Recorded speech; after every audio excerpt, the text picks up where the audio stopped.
week, trying to figure out if Kenya is ready to host this tournament. The tournament will, of course, is expected to come to Kenya in January, but a tour that was done over across the country, of course, at Kasarani, at the Nyayo National Stadium, and also at Kinoru Stadium and Kipchoge Keino Stadium.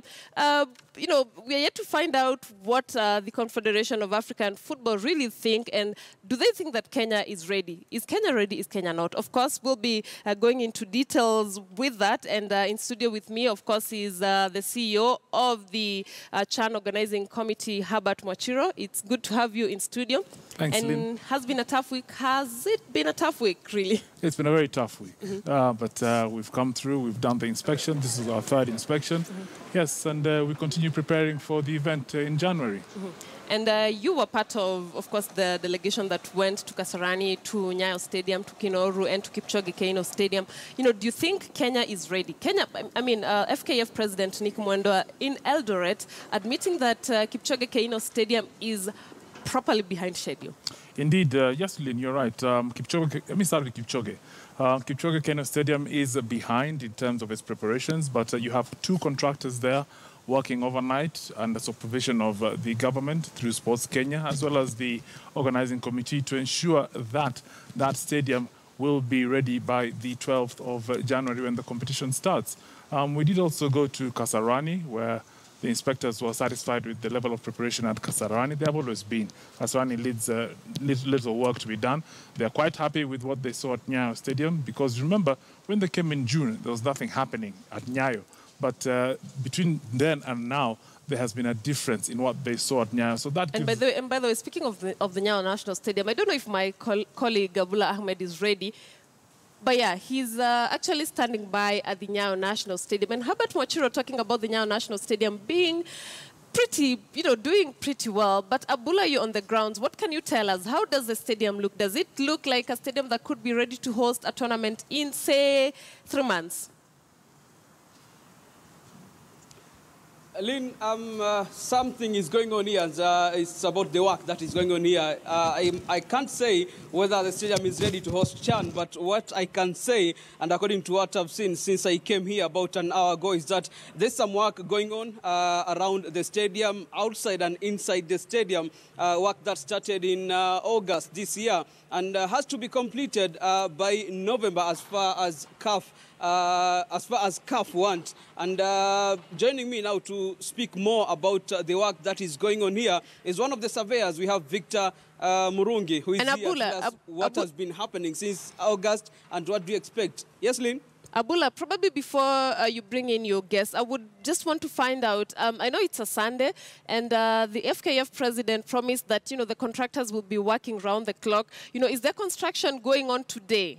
How is the state there? Like, is there anything going on in matters or in terms of construction? Yes, there is. When we came, we saw two tractors. I don't know the exact name, what they call them, because they've given me some hard, tough names here. But there are two. If my cameraman, Tom Nyongesa, can just show you, there are two tractors which are working on. And what they are doing is they want it to be like Kasarani Stadium. They are making a big trench that will separate the fans from the stadium, as you can see, the way Kasarani is. So the work is continuing here, and as you can see, Lynn Washira, we have the tractors digging, and we have some heaps of clay and also sand and also some rocks which come from this stadium. And they haven't started working on the main pitch, but outside the stadium and also just before the terraces, there is some work going on, Lynn. Okay, thank you. So I think, Abula, actually that probably would be enough for what we need to know in matters highlights and what is currently going on. But we'll be looking forward to probably hearing more from the people on the ground to find out, what's going on and probably what we expect. But I want to bring you back. You spoke about the Nyayo National Stadium. It looks pretty good. The grass has grown, which is quite the opposite of the Kipchoge Keino Stadium, where grass is yet to be planted, actually. Let me confirm what's going to happen in terms of grass in all the stadiums. all the grass is going to be prepared afresh. In fact, we already have the international contractors here on the ground. They've done their surveys. They've been to they've been to Meru, they've been to Eldoret, they've been to Kasarani, they've been to Nyayo. And today they will be at Machakos just to have a look at the field as well. But expect to see a lot more in terms of grassworks on all the stadiums, the 4 main stadiums that we're looking for. So in terms of grass preparations, that has already begun. What you're seeing there is not actually what will be the surface, but come mid-December towards the beginning of January, you'll see a totally different surface on this stadium. 1st December is when the stadiums are expected to be ready by the Confederation of African Football? Well, let me say the 15th of December. That's when we look to hand over the stadiums to CAF, because after that, they want to have a test period to do a couple of events on the stadiums to ensure that things are working before the main event does take place. So from the 15th, you have roughly close to maybe 3.5 weeks for CAF to test run with the stadiums, and that's the deadline. We are working hard together with the Sports Kenya, the contractors, to ensure that we actually are prepared.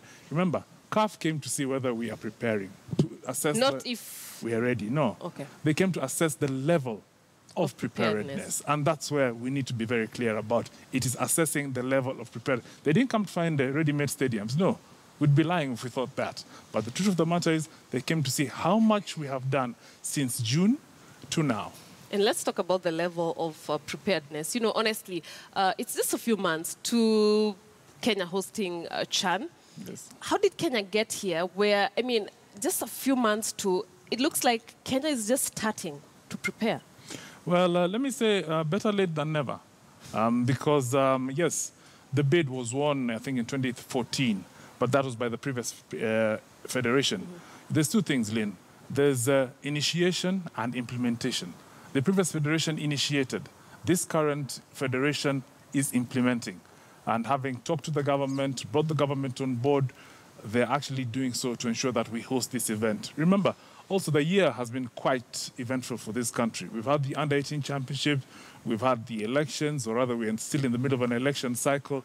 So the government also has been pacing itself on a couple of things to do. But I want to give credit to the government through the Sports Kenya and the ministry as well. Never before have we seen so much in terms of resources being put to improve infrastructure in Kenya, and that's a plus for us. Let's look at the positives. We are preparing to host, we want to host this event, and the efforts, the government is committed, the federation is pushing day and night, the LOC, the local organizing committee, is already working on the operational sides of the event. There's a lot happening, but I think for us, the most important priority is to get the stadiums. Without the stadiums, we have no event. Yeah, that's true. And I mean, how tough is it being in the LOC when, I mean, all you're dealing with is Kenya ready? Will Kenya be ready? This tournament could actually be snatched from Kenya and probably go to Morocco, to some other standby country. Well, I think for the moment, we've shut out the thought that this tournament is going anywhere. This tournament has already reached where it's supposed to be. It is in Kenya, and that's what we're working for.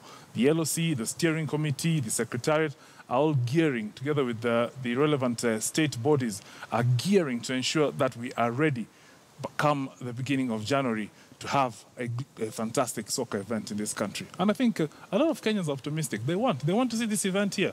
I'm sure you, Lynn, want to see it here. You don't want it to go elsewhere. I don't know what else you're talking about, but you don't want it to go anywhere else. And the 24th of September, CAF ESCO meeting expected to happen in Cairo.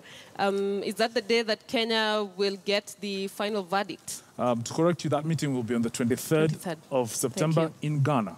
It's going to be held in Ghana.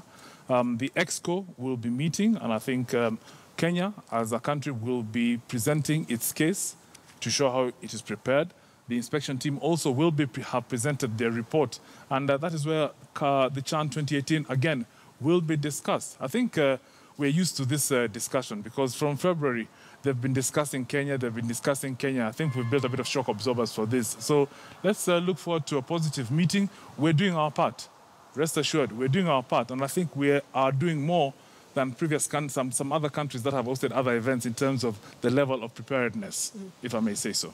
So, if it happens that on the 23rd of September, the tournament is taken away because probably the CAF inspectors don't feel like Kenya will be ready. And here I'm talking about, of course, the preparedness in terms of stadium, but then they've also thrown in the political, the political temperature as also, a point of concern. If it doesn't happen, how does FKF and the LOC pick up the pieces? Lynn, matters politics, those are not for us. We're sportsmen, we're footballers. We will deal with what is on the ground. We are preparing for a tournament. Yes, on the 23rd of September, CAF will be looking to receive the reports. They'll be making comments or a decision. We'll cross that bridge when we get there. But we're confident enough that we have shown the inspectors enough, and they have seen a lot by themselves to see that we are definitely preparing for an event that will be held in Kenya in January. And, I'm sure you spoke to them after the conclusion of the whole week tour. What did they say? What were they indicating towards the positive, towards the negative? Would you gauge their... Body language? Yeah. Body language, good, because we're talking about events that are going to take place in the next couple of months. We have already started talking about when we're going to hold the draw. We need to find out when that date is. We're talking about when they will be coming again for another round of inspection. So to me, I think that's quite positive. When they're talking like that, it means that our process is still going on. We're going to start planning for a draw, the draw for the event. We already have the 16 teams for the event. 15 teams from Africa, 1 from Kenya, 16 teams. So that's the next phase that we're looking to prepare for, because they have asked, where are we going to hold the draw? How many people do we expect to the draw? They're giving us a list of people who will be coming for the draw. Surely, is that a tournament that's being taken away, or is that a tournament that's going to take place in Kenya? We will wait. And finally, if Kenya doesn't host, are we talking about any ban, any fine? What are the repercussions? My mandate, Lynn, is to ensure that we host this event. Matters of repercussions, matters of penalties, I will leave that to the FKF hierarchy today. Okay, fine then. Benefits of Kenya hosting these events? Well, we're opening up Africa and the world to Kenya. Kenya is a frontline country. Everybody in Africa wants us to host this event. It's been a long time since Kenya hosted a major event like this. And I'm sure they know that we have the hospitality, we have the pleasantry, we have a lot in Kenya that people want to see football in a different venue. East Africa will be looking forward. We have Uganda who've qualified. We have a lot of Ugandans across the border wanting to come to watch their team here. We have Zambians, we have Congolese who want to come to Kenya. All they want is a different event. And we have said, hosting this event, we are going to host a CHAN at the standard of an African Cup of Nations. Thank you very much. Of course, Kenyans, I'm sure they will be waiting. Thank you very much for coming through. Herbert Mwachiro, the CEO of the LOC, of course, the Africa Nations Cup, that is a CHAN, which is set to be held in the country in January next year. We're going to take a short break, but when we come back, we'll be digging deeper. What are your expectations about the Berlin Marathon next Sunday? And in studio, I have Coach Bernard Ouma of Rongai Athletics Club today speaking to us and giving us his expert opinion on who you expect to probably run the fastest time between Wilson Kipsang, Kenenisa Bekele, and Eliud Kipchoge. Do stay with us.